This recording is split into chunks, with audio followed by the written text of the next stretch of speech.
Hi, Joe Sweeney, CEO of Eagles Catch, here with you today to show you how to properly and safely fillet our Eagles Catch tilapia. A couple things before we get started. Number one, our fillet knife. I like a stiffer knife that makes sure it's good and sharp before you get started. This is a Kershaw brand. You can get it at any outdoor store. I actually think I got this one at our local Walmart.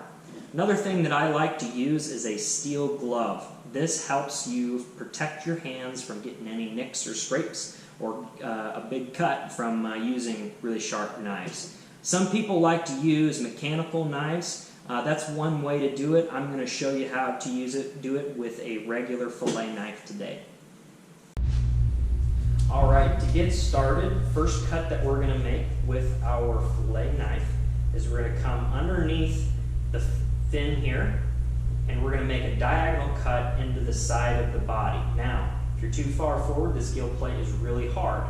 If you're too far back, you might miss out on some meat.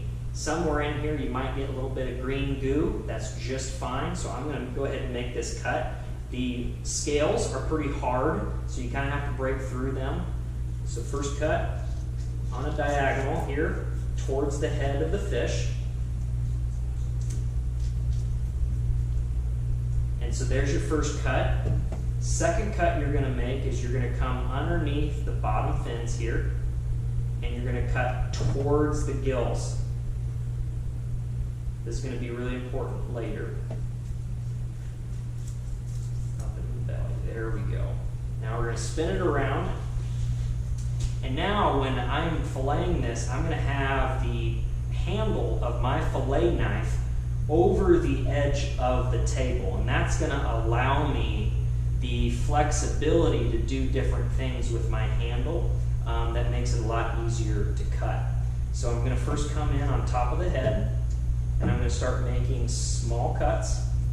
And when you come in, you're going to be right along the spine of the fish. So when I push down towards the table, I can feel that spine, and I'm going to let the spine is going to guide me.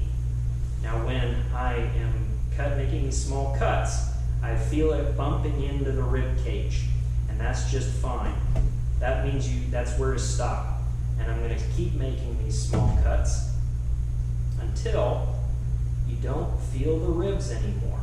And it's going to be usually right here on the fish, right kind of where this comes forward, this fin comes forward.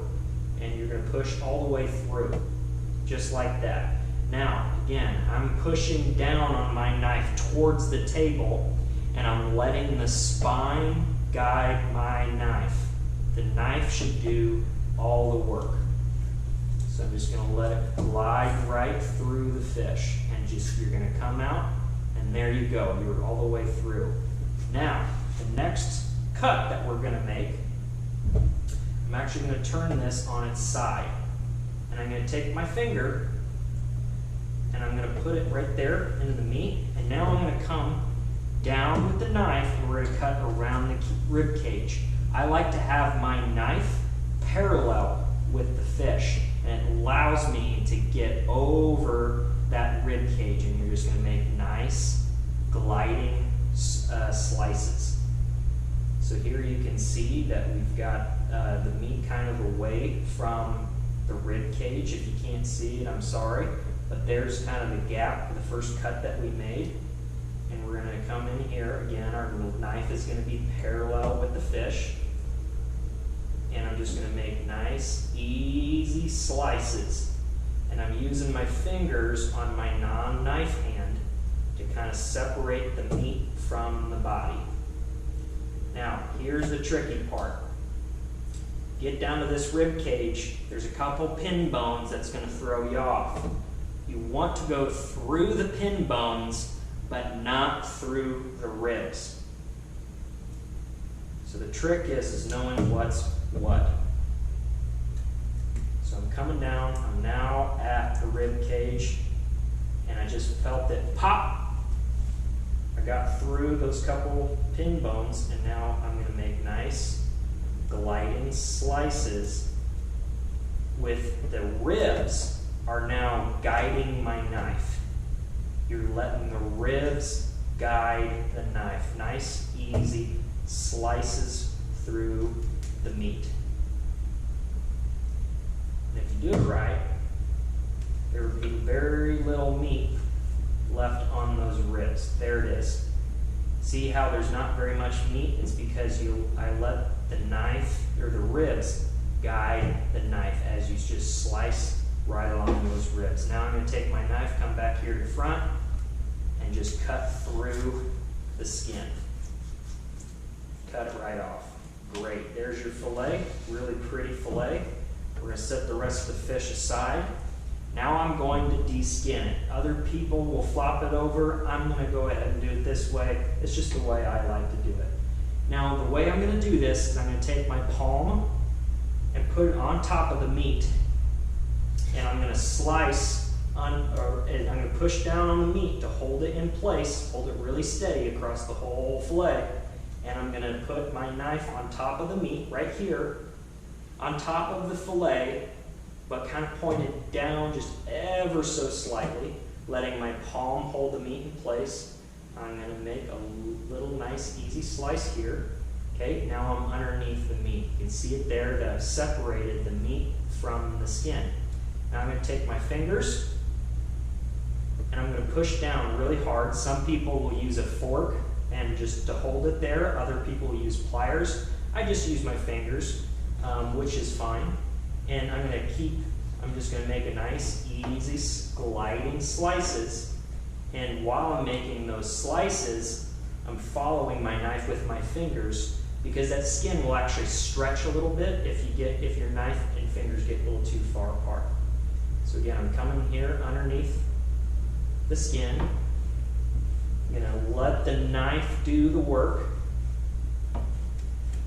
There we go. Nice, easy, gliding slices. There you go. Now it's de-skinned. There's your fillet. We're going to set this skin aside. Now the last thing that we got to do here is take out the pin bones. Remember when we came over the rib cage, we had to break through a couple pin bones. They were right there. Now we actually have to cut those off. See where the middle of the fish comes? You can put your finger right here, and if you stroke it, you can feel those pin bones. Now we just need to take those out. I'm going to come on the bottom side of the fillet, up right against those pin bones. I can feel them right there. I'm going to make a nice, easy slice through the meat.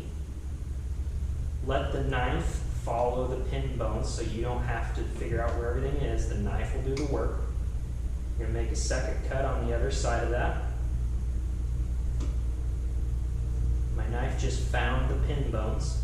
I didn't have to do it. And I'm just going to cut this little bit out. And there is your fillet. All right, now that we have filleted our fish, we got to do a couple things. Number one, I do recommend you rinse the fish before you do anything else with them. If you're going to cook them, that's great. They're going to be really, really good being that fresh. Now, it's going to be a while before you cook, so if it's going to be over 7 days before you actually prepare it, I do recommend that you go ahead and freeze the tilapia. If you do it in a certain way, it will remain and retain a lot of its texture and a lot of its flavor. So you can just go ahead and use a regular Ziploc bag, and you put those in. I recommend you count them out for the number of fillets that your family is going to eat on any given night. Put that into your bag, add water, just like this. We already did a couple fillets. Squeeze out the air, and then with that, then you go ahead and put that in the freezer. When it's the day of that you want to prepare it, pull it out, put it in the refrigerator, and let it thaw. Don't microwave it or use another way to thaw it because that will actually deteriorate some of the texture and the flavor. And so I do recommend you let it thaw at a regular rate. So that is how you properly fillet and safely fillet our Eagles Catch Tilapia. Hope you enjoy.